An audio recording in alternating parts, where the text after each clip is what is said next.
Good morning, everyone. Today we'll do lesson number 9, The Grasshopper and the Ants from the book of Grefelko.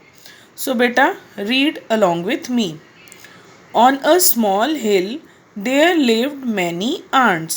एक छोटे से हिल के ऊपर बहुत सारे आंट्स यानी वो ब्लैक कलर के कीड़े होते हैं ना, आपने देखे होंगे गर्मियों में आ जाते हैं घर में या बाहर रोड पे आपने देखे होंगे, वो रहते थे. There were also one lazy grasshopper. और वहाँ पे लेजी ग्रास होपर भी रहता था. लेजी यानी आलसी.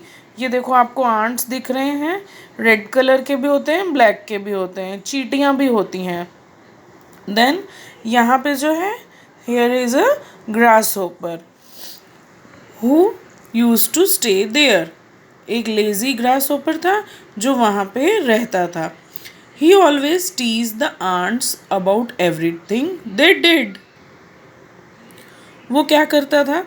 हमेशा आंट्स को टीज करना यानी चिढ़ाना, किसी का मजाक बनाना. वो आंट्स को देख के उनका मजाक बनाता था हर वो काम जब वो कर रहे होते थे. When the winter season was approaching यानी जैसे हमें पता हो कि कोई चीज़ आने वाली है. जैसे अभी हमें पता है कि अभी नवरात्रि आएगी, उसके बाद धीरे धीरे एटमॉस्फेयर चेंज होगा तो विंटर आने लग जाएगा, सर्दियाँ स्टार्ट हो जाएगी. ऐसे ही क्या होने वाला था? विंटर सीजन आने वाला था. और आंट्स क्या कर रहे थे? वो अपना घर बना रहे थे. वार्म हाउस यानी अपना घर बना रहे थे रहने के लिए. It would protect them from the cold. और वो उनको किससे बचा लेता? सर्दी से. Second paragraph. The grasshopper use to see the ants working every day. Grasshopper देखता था कि ये रोज़ उनको बैठ के देखता था कि ये काम कर रहे हैं. He use to laugh at them. वो उनके ऊपर हंसता था, उनकी हंसी उड़ाता था. एंड से और बोलता था that they work too much, कि आप बहुत ज़्यादा काम करते हो. Once an ant said to him. एक बार एक आंट ने उसको कहा, एक मकोड़े ने कहा, even you should build a house for winter, कि आपको भी सर्दियों के लिए अपना एक घर बनाना चाहिए. You will be safe from cold, और इससे आप ठंडी से बच जाओगे. The grasshopper didn't listen and wasted his time sleeping all day. Grasshopper ने उनकी बात नहीं मानी और क्या किया? पूरा दिन सोने में ही बिता दिया. When the winter came, लेकिन फिर क्या हुआ बेटा? जब सर्दी का सीजन स्टार्ट हो गया, the ants stayed safe in their warm house.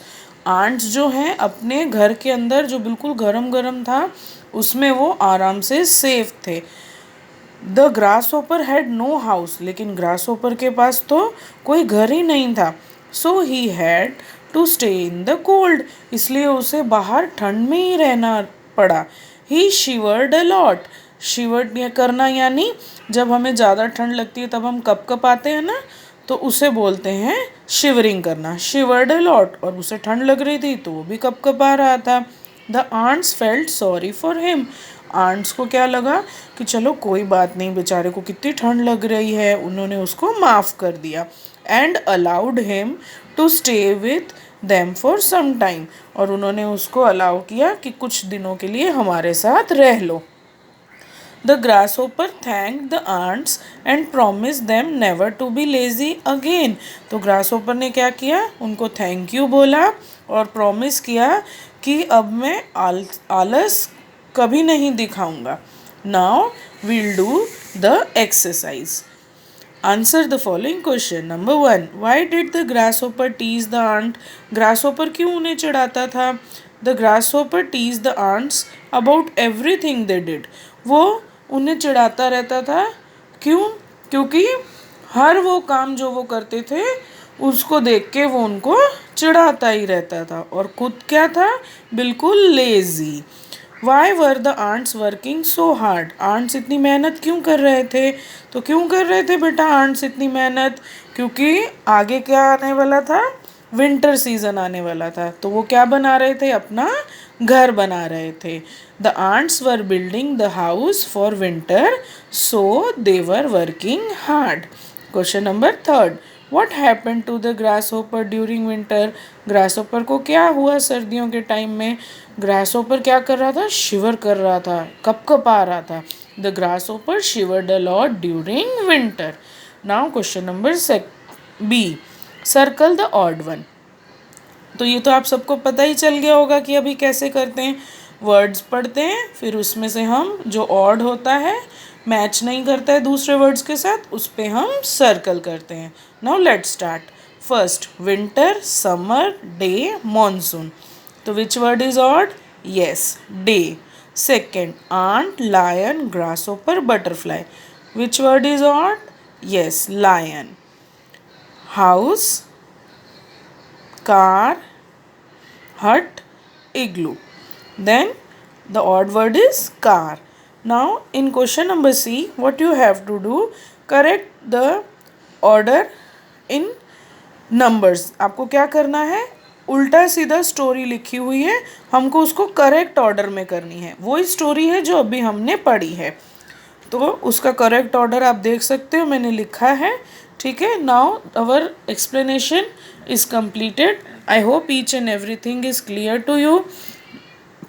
बेटा, I will request to speak and right.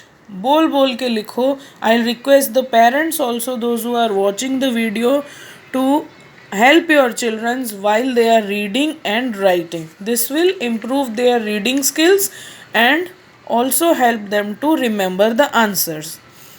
Thank you.